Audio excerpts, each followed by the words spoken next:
The FBI, U.S. Marshals, SWAT teams, and local law enforcement raided a home in Fort.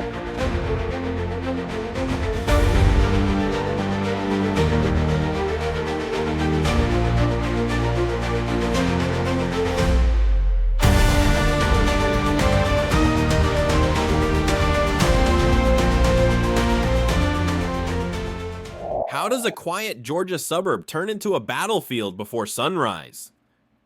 At exactly 4:30 a.m. engines roared down Jefferson Street. Then an explosion of light. A single flashbang shattered the silence, its echo bouncing off manicured lawns and porch swings. Within seconds, the darkness was drowned in red and blue strobes. FBI hands up, step out now shouted voices that carried the weight of federal power. Operation Take Back America had begun. This wasn't a random drug raid. It was a declaration of war against the Cartel Jalisco Nueva Generacion, the CJNG, one of Mexico's most violent and expansionist criminal empires. A cartel that had quietly embedded itself within the United States building networks that stretched from the Texas border to the streets of Atlanta. Their latest outpost, a family home in Georgia.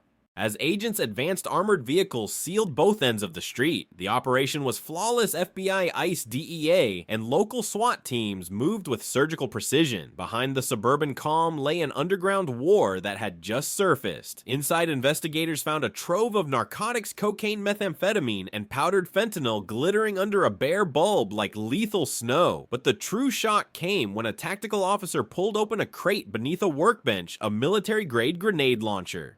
The scene looked less like a drug den and more like an insurgent bunker, walls lined with maps, coded ledgers pinned beside blueprints tracing routes from Mexico through Georgia's interstate veins. This was organized warfare disguised as domestic crime. Analysts later confirmed the name of the man behind it all, a 48-year-old Mexican national known only as Cochito, a former convict, a strategist, and as one senior DEA officer described to Reuters, a tactician running logistics like a field commander. Under President Donald Trump's renewed domestic security directive, the raid was only the beginning. The operation had been greenlit after months of intercepted calls, ghost bank transfers, and data tracing to known cartel shell companies. Each lead pointed to one conclusion: the cartel was no longer infiltrating from abroad, it was operating from within. Behind closed doors, law enforcement officials briefed the White House Situation Room. The president, according to The Guardian, called for a show of unity and strength that sends an unmistakable message to every criminal syndicate testing American resolve. In Georgia, that message was delivered at gunpoint. By dawn, the fortress was secured. The air smelled of gun oil and tear gas. What was once a quiet neighborhood now bore the scars of a foreign war fought on American soil. But this was only the first chapter, a warning that the front lines of America's narcotics war had shifted homeward. Could the same suburban calm that defines Middle America already be hiding an invisible enemy? The front door hung ajar, smoke still curling through the morning haze as agents stepped over shattered glass. Inside the Georgia home, silence was replaced by the rhythmic clicking of camera shutters documenting evidence that would soon shake Washington. On the kitchen table, bundles of cocaine and methamphetamine were stacked like bricks of currency, each wrapped in tight plastic film. A thin layer of powdered fentanyl glimmered on the tile floor, a toxic dust capable of killing with a breath. But the arsenal told the real story. 26 firearms, AR-15 rifles, modified pistols, tactical shotguns, and beneath a bench, a fully functional M203 grenade launcher. This isn't street crime, a senior ATF analyst told BBC News. It's urban warfare. Pinned to the wall, a hand-drawn map marked routes that looked disturbingly like military supply lines. Jefferson to Atlanta, Atlanta to Savannah, Savannah to the Gulf. Red lines stretched into Mexico, labeled only with cryptic initials and arrows, proof of a network engineered for speed, secrecy, and power. What stunned investigators was the sophistication. Blueprints of cargo containers, notes on border crossings, payment codes scribbled in cipher. Each piece revealed a logistics chain that mirrored legitimate shipping operations. They've militarized smuggling, remarked a Jane's Defense Weekly correspondent embedded with the task force. What we're looking at here isn't just trafficking, it's a hybrid operation merging business espionage and battlefield discipline. The mastermind Cochito was no cartel foot soldier. Federal archives revealed his past as a logistics coordinator for CJNG's weapons pipeline, a man who survived multiple assassination attempts in Jalisco before vanishing across the Rio Grande. In Georgia, he reinvented himself as a quiet tradesman, running a shell construction company that doubled as the cartel's communications hub. When his encrypted phone was cracked, agents found digital ledgers detailing multi-million-dollar transactions laundered through local cafes and tire shops. Even more disturbing were bank statements connected to offshore accounts in Hong Kong and Dubai, each funneling funds through small business fronts. Under President Trump's revised Homeland Counter-Cartel Directive, the Department of Justice classified the Georgia discovery not as a narcotic seizure, but as a foreign infiltration incident. That classification gave agencies new authority, allowing the use of counterintelligence assets traditionally reserved for anti-terror operations. Defense analysts from DW described it as the militarization of law enforcement doctrine, and perhaps for the first time, such escalations seemed justified. The firepower, the encrypted coordination, the infiltration of legitimate trade, all signs that CJNG had evolved from cartel to covert army. By the time evidence trucks arrived, the sun was cresting over Jefferson Street. Reporters gathered behind yellow tape broadcasting live images of agents in tactical armor carrying crates marked hazmat and explosives. Parents shielded their children's eyes. Teachers whispered that the suspect's niece attended the local elementary school. For the people of Jefferson, this was no distant war on television. It was happening outside their windows. And for the United States, it was proof that the enemy had crossed every border without firing a single shot. How many more of these suburban fortresses are still hidden in plain sight, waiting for the next sunrise to reveal their true purpose? By midday, word spread across Georgia the cartel had been living among them. Students at the University of Georgia watched helicopters circle overhead, unaware that only a few blocks away, agents were raiding a quiet rental home, a safe house, masquerading as a student residence. Beneath the veneer of college town normalcy, investigators were peeling back the layers of an invisible empire. Cochito's network didn't lurk in dark alleys. It thrived in broad daylight. His couriers delivered narcotics in disguised FedEx trucks, and his lieutenants ran legitimate storefronts, tire shops, cafes, real estate offices, each concealing a torrent of dirty money. Every transaction was part of a greater lattice and economy within an economy.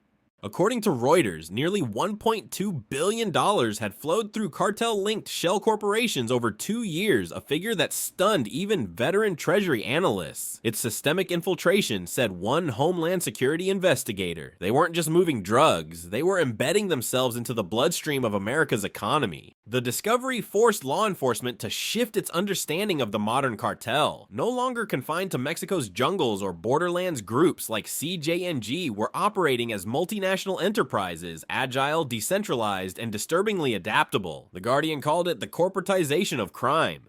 Inside the FBI's command center in Athens, Georgia, glowing maps revealed hundreds of red dots, suspected laundering nodes, stash houses, and false business fronts. The deeper analysts dug, the more they realized the scope extended far beyond Georgia. Satellite data showed similar activity patterns across Texas, California, and even Illinois. It was as if Cochito's cell was part of a continental nervous system pulsing in sync with orders from Sinaloa and Guadalajara. Local law enforcement, once focused on small-scale busts, suddenly found themselves part of a national counter-narcotics war. Under President Trump's directive, the Department of Justice established Task Force Sentinel, a coalition of 13 federal and state agencies granted joint authority to conduct simultaneous raids. The objective: dismantle the entire Georgia network before it could regroup.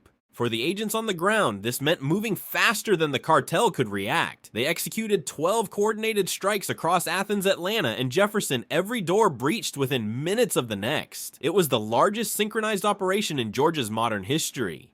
In one warehouse, agents uncovered ledgers listing nearly $900 to $1,000 in transactions within a single week. In another, stacks of burner phones buzzed with frantic messages from Mexico: freeze routes, divert south heat too high. Each text painted the same chilling truth: they knew the Americans were closing in.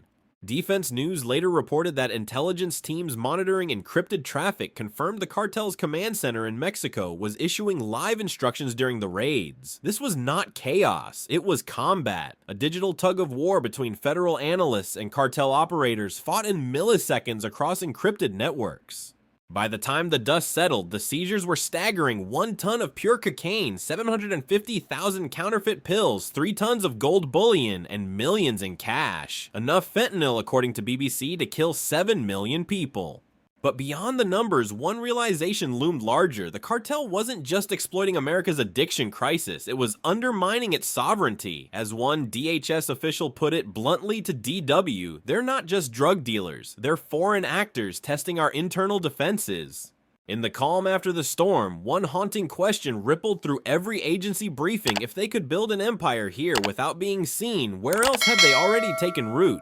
The sun had barely set when the next phase began. Across Georgia, a synchronized siege unfolded with military precision. 13 agencies, FBI, ICE, DEA, U.S. Marshals, and local SWAT units launched simultaneous raids in Athens, Atlanta, and Jefferson. The mission cut off the cartel's arteries before it could regenerate. Every raid struck with clockwork timing. Door breaches echoed across counties within seconds of one another. Helicopters hovered low, their rotors thundering over rooftops as infrared scopes searched for fleeing suspects. In less than 15 minutes, Georgia's underworld was on its knees. Inside one suburban warehouse, agents uncovered a makeshift command post, a laptop still running encrypted messaging apps, gold bars stacked in crates marked machinery parts, and ledgers filled with code names like Summer Heat and Echo Run. Analysts would later realize these names mirrored the FBI's own internal operation titles, suggesting the cartel had penetrated federal systems. That sent shivers through every briefing room, said one cyber investigator quoted by The Guardian. It wasn't just infiltration, it was surveillance. By dawn 17, suspects were in custody, among them Cochito himself. The man who once directed a narcotics empire from behind coded screens was dragged into federal custody in handcuffs. Agents described him as calm, even defiant. "You can't stop what's already inside," he reportedly told arresting officers. The material evidence told the rest of the story. 1 ton of cocaine, 1.7 kilograms of fentanyl, 750,000 counterfeit pills, 3 tons of gold bullion, and over $20 million in cash. Reuters called it one of the most complex and financially devastating blows ever dealt to CJNG on US soil. Yet, even in triumph, unease lingered. Forensic analysts traced Cochito's network to offshore accounts, routing through Hong Kong, Panama, and Dubai. Cybersecurity experts from DW confirmed the use of blockchain obfuscation tools, digital laundering so advanced that tracing its origin required military-level cryptographic analysis. In Washington, the president was briefed at dawn. According to BBC News, Trump authorized the deployment of specialized homeland cyber units to assist the FBI, calling it a necessary escalation against foreign narco states. His remarks underscored a shift in doctrine. The war on drugs was no longer a criminal issue. It was a matter of national defense. Defense analysts at Janes warned that this new cartel model blurred the line between organized crime and insurgency. These are not street-level syndicates anymore, their report stated. They're hybrid entities combining economic warfare, digital espionage, and paramilitary force, a direct threat to sovereignty. Local communities felt the shockwave immediately. In Athens University, hotlines were flooded with calls from panicked parents. In Atlanta, residents awoke to blocked intersections and the thump of rotor blades overhead. For many, this was their first glimpse of what modern narco warfare looked like, not distant jungles or border raids, but tactical teams on their own streets. Still among the chaos, there was resolve. Agents exhausted and dust-covered carried crates of seized evidence past rows of cheering bystanders. Some held signs reading "Protect our streets," others simply wept in relief.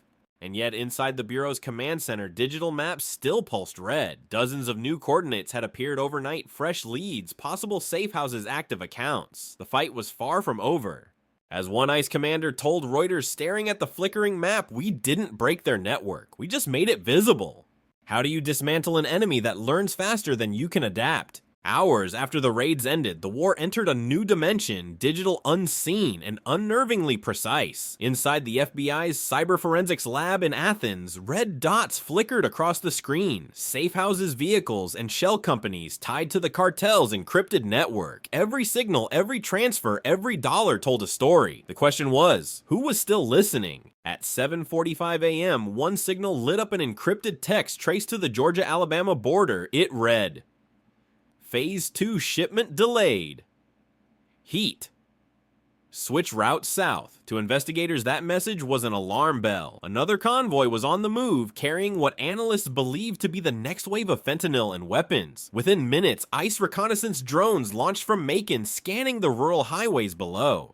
A defense news report later described the scene as a military pursuit disguised as a law enforcement chase. Unmarked black SUVs sped through the fog as tactical teams established roadblocks. Every second counted. If the trucks reached Interstate 85, the poison would vanish into America's bloodstream. Thermal sensors picked up heat signatures beneath the tree line, several heavy-duty vehicles idling near a dirt road. The order came through intercept authorized. Engines roared, headlights flashed, and the night exploded into controlled chaos. The first truck halted immediately. Its driver dropped to his knees. The second tried to ram through the blockade. Agents opened fire on the tires, forcing it into a ditch. Inside, they found what Reuters later described as a mobile arsenal, compressed bricks of narcotics, unregistered weapons, and a half-assembled M203 grenade launcher identical to the one seized in Jefferson.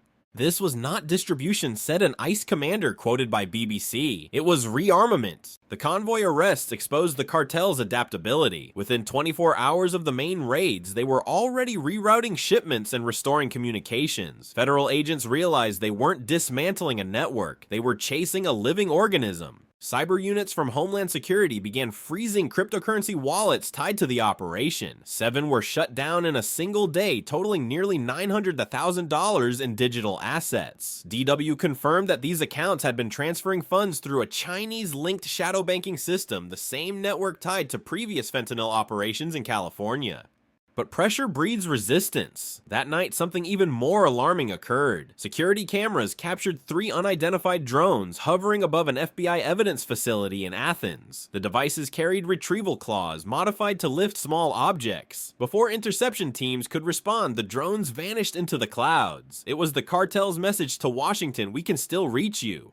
By morning, the incident was under federal investigation. Analysts traced the drone components to a European supplier used by private security contractors. The sophistication was unmistakable. This was no street-level retaliation. It was counterintelligence warfare. A senior Homeland Security official told The Guardian, "We're facing a non-state actor that behaves like a nation. They have logistics, surveillance, and cyber capabilities all aimed at destabilizing us from within."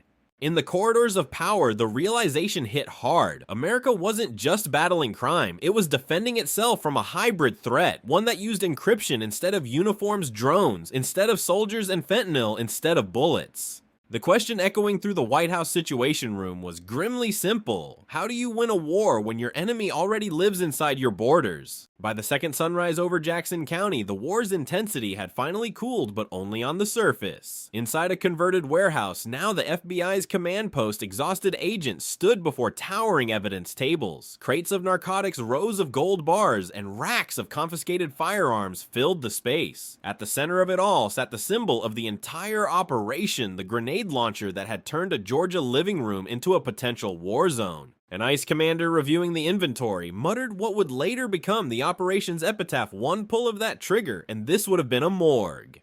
Operation Take Back America had succeeded beyond expectations. 17 suspects were in custody, including Cochito, the elusive mastermind who had operated under federal radar for years. With him in chains, the flow of fentanyl, methamphetamine, and gold through Georgia's underground economy came to an abrupt halt. But as agents began decrypting the seized hard drives, one chilling discovery changed everything. Amid the terabytes of data transaction logs, communications, and bank routes, a single encrypted folder contained a text file labeled Phase 3. When decrypted, it displayed 3 stark words: "New routes ready."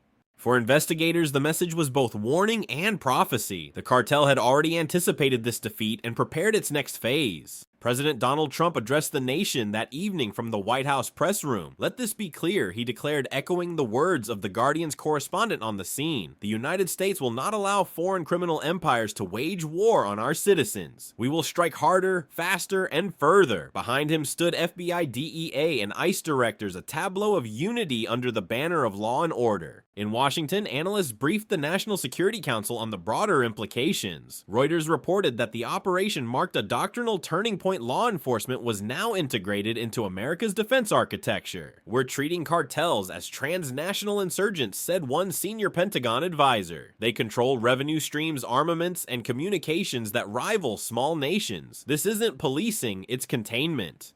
Yet beneath the triumphant headlines, unease lingered. Cyber forensics teams warned that several encrypted wallets linked to Cochito's network had reactivated overnight, signaling possible coordination from abroad.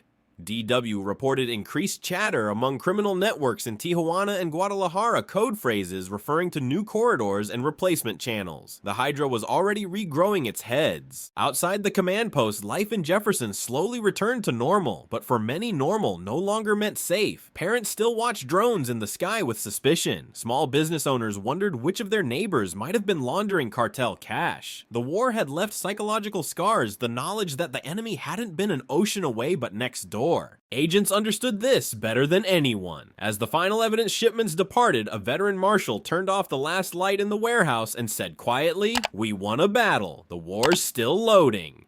From Al Jazeera to BBC headlines declared the raid a decisive victory. Yet inside the bureau, the tone was sober. The lesson was not in what was seized, but in what remained unseen. Cartels adapt. They evolve faster than traditional law enforcement, and as long as there's profit in poison, they will never truly disappear. The American response, however, had evolved too. Unified intelligence, shared databases, coordinated cyber strikes. The shield was no longer fragmented. "We are not retreating," said one ICE officer, his voice weary but resolute. "We are rearming." The battle for Georgia was over. The war for America's sovereignty had only just begun. Could the next battlefield be your own neighborhood? In the early hours of dawn, Operation Take Back America transformed a quiet Georgia suburb into a federal battlefield. FBI, ICE, and DEA forces dismantled a fortified CJNG cartel base, uncovering weapons, gold, and narcotics worth over $1.2 billion.